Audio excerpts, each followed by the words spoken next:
Transformer है, ये main tank है, ये एक्सपेंशन टैंक है, ये ब्रीदर है। अब आप कहेंगे इस मेन टैंकों में तेल किधर से भरा जाता है? तो तेल इस एक्सपेंशन टैंक के ऊपर खाली जगह होता है, इसी में से तेल भरा जाता है और ये मेन टैंक में जाता है। कभी टैंक को खाली करना पड़े तो क्या इसे ट्रांसफार्मर में उलट के खाली करिएगा, भारी होता है, तो नीचे से एक वाल्व दिया रहता है, उसको खोलिएगा ना ढक्कन को तो सब तेल बाहर फेंक देता है।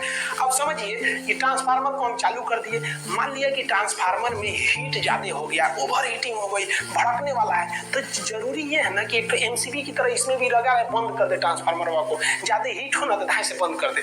अब इसके लिए क्या किया गया? तो इसके लिए लगाया गया बुकुज रिले। ये एक मशीन है बुकुज रिले।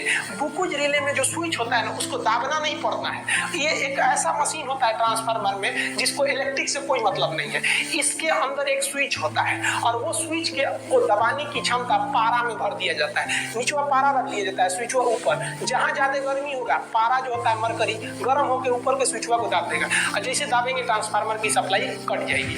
तो बुकुज रिले जो होता है ना ट्रांसफार्मर में अलार्म बजा देता है और ज्यादा हीट हो गया तब वो क्या कर देता है? ट्रांसफार्मर की सप्लाई को काट देता है। अब कहेगा ये बुकुज रिले में कैसे स्विच का प्रयोग होता है? तो बुकुज रिले में मरकरी यानी पारा स्विच का प्रयोग होता है। दूसरा, बुकुज रिले को कहां लगाया जाता है? तो याद रखिएगा बुकुज रिले को हमेशा जो एक्सपेंशन टैंक है और जो मेन टैंक है इनके बीच में लगाया जाता है बुकुज रिले को, ये हमेशा याद रखिएगा। जैसे यहाँ देखिए मेन टैंक है और ये आपका एक्सपेंशन टैंक या कंजर्वेटर टैंक है, तो उसके बीच में हम लगाते हैं बुकुज रिले। इसमें पारा यानी मरकरी स्विच का प्रयोग होता है। अतः बुकुज रिले सेफ्टी के लिए है। देखिए भैंस को हम लोग बांधते हैं खूंटा में सेफ्टी के लिए कि भैंस भागे नहीं, कभी कभी ससुरा खूंटवे उखड़ जाता है। अब क्या करिएगा? यही होता है, हम तो सेफ्टी के लिए लगाए थे बुकुज रिले, कभी ससुरा बुकुज रिले जो है खराब हो जाता है। अब तो इसको भड़कने से कोई नहीं रोक सकता है और पब्लिक की जान चली जाएगी, भड़क जाएगा बीच बाजार में ट्रांसफार्मर। तो इसके लिए एक सेकेंड चीज को लगाते हैं जिसे हम लोग कहते हैं एक्सप्लोजन वाल्व या एक्सप्लोजन वेंट।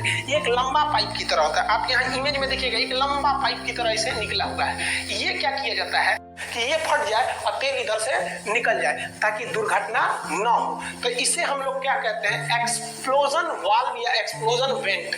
आजकल के नए ट्रांसफार्मर में इतना बड़का धड़ नहीं दे रहा है, छोटा सा वाल्व दे रहा है, जैसे कुकर का सीटी होता है, ज्यादा हीट होगा ना तो उधर से फेंक देगा फिर बंद हो जाएगा। तो वो वाल्व आजकल के नए मॉडल में आ गया है। तो ट्रांसफार्मर में सेफ्टी के लिए बुकुज रिले और लास्ट सेफ्टी के लिए क्या होता है? एक्सप्लोजन वेंट या एक्सप्लोजन वाल्व। देखिए किसी चीज को गर्म करेंगे तो फैलेगा, दूध को गर्म करते हैं तो फैलता है, तो दो रास्ते, या तो फैलने के लिए जगह दे दीजिए नहीं तो फूंक फूंक के उसको नीचे दबाइए, आदमी फूंकते लगता है ना, वही हाल होता है। देखिए कि ये फट जाए और तेल इधर से निकल जाए ताकि दुर्घटना न हो। तो इसे हम लोग क्या कहते हैं? एक्सप्लोजन वाल्व या एक्सप्लोजन